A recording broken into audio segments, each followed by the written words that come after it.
Bilmiyorum o kadar hayvanlar ne yapıyor, ne ediyor, ne yiyorlar. Ben düşünüyorum ama bulamadım. Ama bu durumun özümüze dönmemiz için bir fırsat olduğunu inandığım için ve küçük kızın hatırına tüm işlerimi ertelemekte herhangi bir sakınca görmüyorum. Evet kızım. Hem arkadaşlarımdan uzağım hem de sosyal hayata uzağım. O yüzden biraz üzgünüm. Ya da herhangi bir futbol sahasına gidip delilercesine futbol oynamak olacaktır. Ve ben açık hava sporcusu olduğu için benim için çok sıkıntılı oluyor bu süreç gerçekten. Karantina süreci kendimi geliştirmek açısından iyi olmuş olsa da sosyal hayattan, dışarıdan uzak kalmak gerçekten can sıkıcı ve bunaltıcı bir hal almaya başladı. Gün boyu yemek, sürekli elden düşmeyen bir bez. Zaten bu gidişle de herkes evden biraz kilo almış olarak çıkacak. Evde yaşamak da çok zormuş gerçekten. Mesela canı sıkılıyor insanın. Kitap okursun ama nereye kadar okuyacaksın?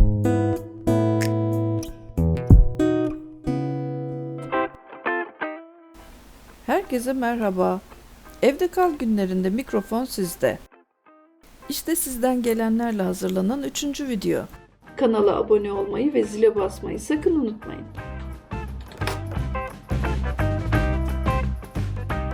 Merhaba, ben Yunus Emre.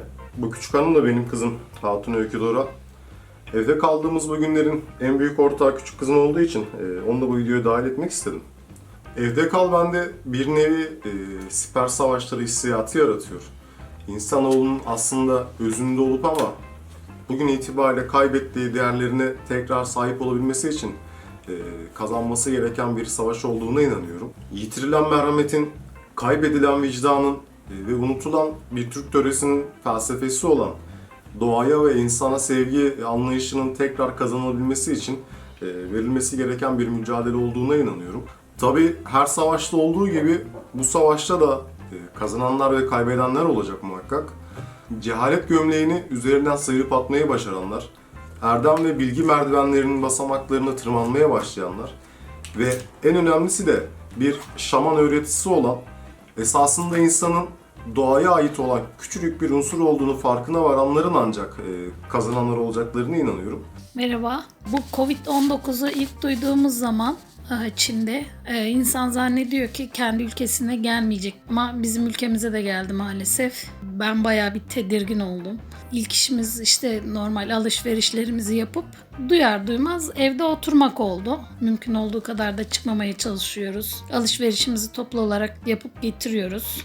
Tabii bu arada çocuk var. Çocuk olduğu için de bayağı bir sıkıntı çekiyoruz. Biz sokağa çıkmak istiyorlar, oynamak istiyorlar. Evimizi ne kadar temiz tutsak da, elimizi sürekli sık sık yıkasak da kendimizi, hijyenik bakımlarımızı yapıyoruz ama yine de korkuyoruz doğal olarak.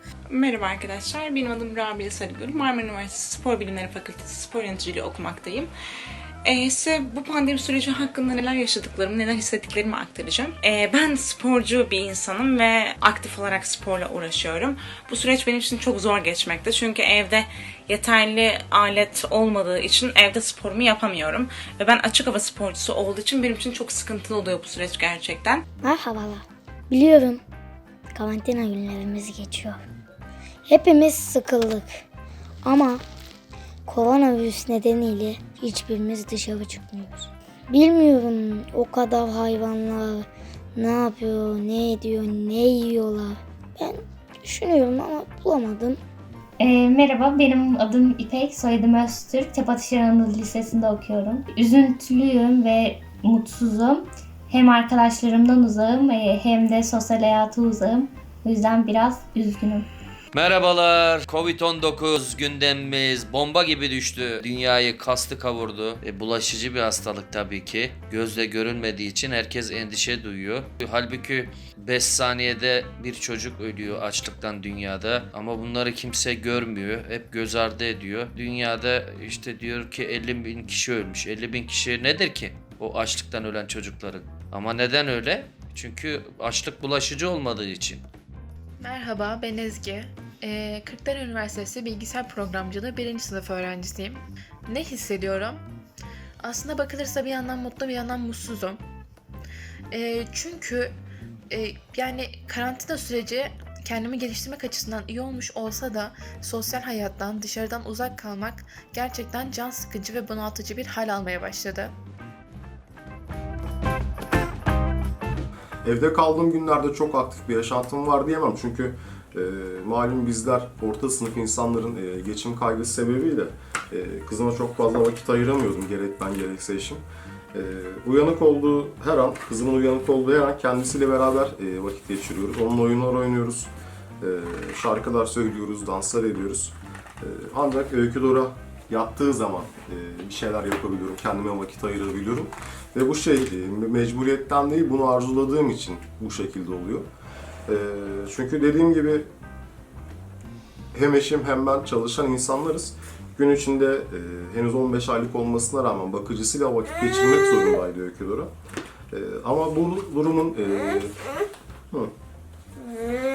Evet kızım.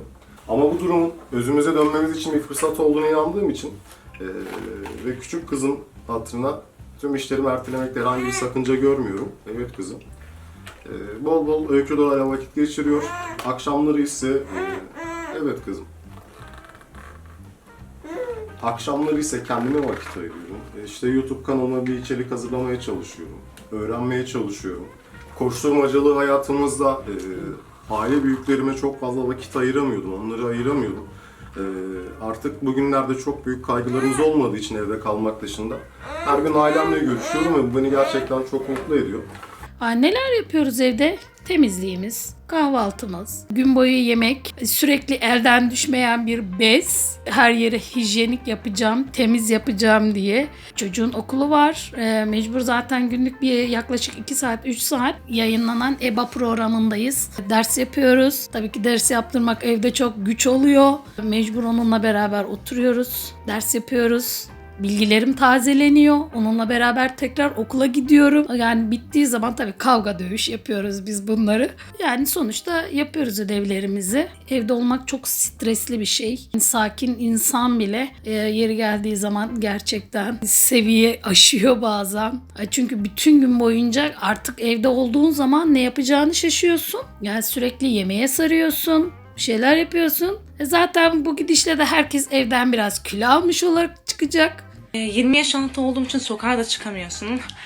Bayağı psikolojik olarak çöküş içerisindeyiz ama ben her zaman şunu düşünüyorum. Yani her kötü olaydan iyi olanını kendimize çıkarmamız gerekiyor ki bu hayata daha sıkı sarılalım. Ben evde sıkıldım. Yani nasıl isterim abi? Yani her gün film izliyorum. Evin içinde oyunlar oynuyorum ailemle. Nasıl desem? Ailemle birazcık sohbet ediyoruz. İşte böyle yani. Neler yapıyorum? Kendimi yabancı dille geliştirmeye çalışıyorum dizi film izleyerek. Kitap okuyorum. Yeni şeyler denemeye çalışıyorum. Öyle yani. Tabi bu arada eve de hapsolduk biz. Herkes bir şaşırdı yani evde. Evde yaşamak da çok zormuş gerçekten. Mesela canı sıkılıyor insanın. Kitap okursun ama nereye kadar okuyacaksın? Televizyon izliyorsun ama nereye kadar? Her şeyden sıkılıyor insan. Ondan sonra senin yaptıkların eşine batıyor. Eşinin yaptıkları sana batmaya başlıyor belli bir zamandan sonra. Tabi ufak tefek de atışmalar da oluyor. Yani herkesin işi zor diye düşünüyorum ben. Ama artık yapacak bir şey yok. Birbirimizi idare etmek zorundayız. Bugünlerde gelip geçecektir diye umuyorum ben. Ama tabii ki dünyada çok büyük bir değişime uğrayacaktır. Mesela kapitalizm çökebilir. Güç artık parada değil esasen. Güç bağışıklık sisteminde, öyle diyeyim ben size. Kimin bağışıklık sistemi iyiyse o götürür. Bu arada hanım bana gülüyor. Gülsün, hiç önemli değil. Yani bu virüsten kaçış da yok, ben size söyleyeyim. Herkes bulaşacak bu. Herkes atlatacak ama bazıları anlayarak geçirecek, bazıları hiç anlamadan geçirecek. Bu süreçte bilgisayar öğrencisi olduğum için kendimi geliştirmeye çalışıyorum. Nasıl geliştiriyorum? Yeni şeyler üretmeye çalışıyorum aslında. Yani daha fazla nasıl gelişebilirim diye düşünüyorum. Yabancı dil konusunda olsun, bilgisayar üzerinde olsun. Kendimi geliştirmeye çalışıyorum sürekli olarak. Bugünler sona erdiğinde yapmak istediğim çok özel bir şey yok. Çünkü insana ve doğaya saygıyı bir felsefe, bir yaşam tarzı haline getirmiş bir bireyim. Evet kızım. Ailemle birlikte, evet kızım. Ailemle birlikte bu bilinçle hareket etmeye çalışacağım. Evet kızım. Ya herhalde ilk önce sevdiklerime sarılırım. Yani aileme sarılırım. Çünkü gerçekten ne kadar telefonla konuşsan da ne kadar hani görüntülü de arasan şöyle bir sarılmak isterim onlara. Onları doya doya öpmek isterim. Ama tabii ki bittiği zaman da o biraz insan yine tedirgin olur. Biraz daha temkinli yaklaşırız. Şöyle bir yürüyüşe çıkmak istiyorum. Yani ağaçların altında şöyle derin derin nefes ala ala yürümek istiyorum. Yeşilliklerde oturmak istiyorum. Doğayı koklamak istiyorum. Çünkü gerçekten çok özledim. Şu süreç bitince ilk yapabileceğim şey direkt kendimi sahile atıp koşmak olacaktır. Ya da herhangi bir futbol sahasına gidip delilercesine futbol oynamak olacaktır. Ne yazık ki evde bu tarz faaliyetleri yapamadığımız için hepimiz de kötü bir dönem geçiriyoruz. Evde böyle koronavirüs biterse dışarı çıkıp kendimi atmak istiyorum. Oyunlar oynamak istiyorum. Arkadaşlarımla buluşmak istiyorum. Tüm arkadaşlarımı da özledim. Okula gidip dersimi çalışmak istiyorum. Öğretmenimi özledim. Derslerimi özledim. Yani sizin anlayacağınız her şeyi özledim. Evin içinde de sıkıldım.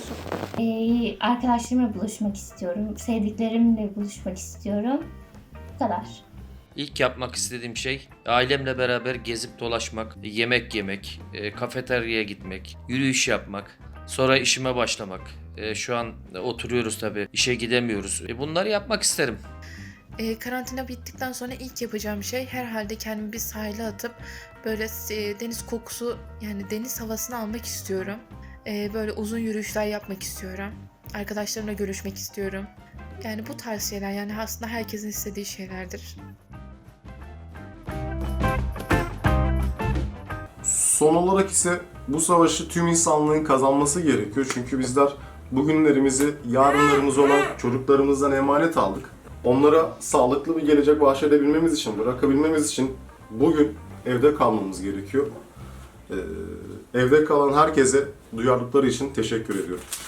Zaten insanların sorumsuzluğunu da anlamış değilim. Yani ölümleri de görüyoruz. Yaygınlaşma durumunu da görüyoruz. Ama maalesef insanlar hala bize bir şey olmaz algısı yaratıyorlar. Lütfen herkes evinde otursun. En azından sevdiğimiz insanlara zarar vermeyelim. Yani benim en büyük korkum yani küçük çocuğun var. Bize bir şey olursa çocuk ne olacak diye korkuyorsun. Herkes de aynı şeyleri yaşıyor. Teşekkür ediyorum. Görüşmek üzere. Bu süreçte insanlardan beklentilerim biraz kendilerinden çok dışarıdakileri düşünmeleri, bana bir şey olmaz deyip dışarı çıkmaları benim için çok saçma geliyor ve ya bu süreçte gerçekten bencil olmak yerine diğerlerini düşünmemiz gerekiyor ki bu süreci kolaylıkla atlatabilelim. Bence bu süreçte en fazla dikkat etmesi gereken hijyen diyebilirim. Maske, eldiven, her şey çok önemli bu süreçte. Bunları iyi, dikkatli şekilde yaptığımız takdirde bu süreci çok çabuk halledebileceğimizi düşünüyorum ve eski günlerimize, arkadaşlarımızla buluşabileceğimiz, sahile gidebileceğimiz, yürüyüş yapabileceğimiz bir günlere gideceğiz. Sizleri çok seviyorum. Kendinize dikkat edin. Ama bence koronavirüs dünyamızın her yerine yayıldığı için dışarı çıkmamanızı rica ederim. Bay bay. Herkesin sağlığı için evde kalması. Sizleri seviyorum. Kendinize iyi bakın. Bu kadar yol kat etmişken en başa dönmemek için sağlığın için evde kal.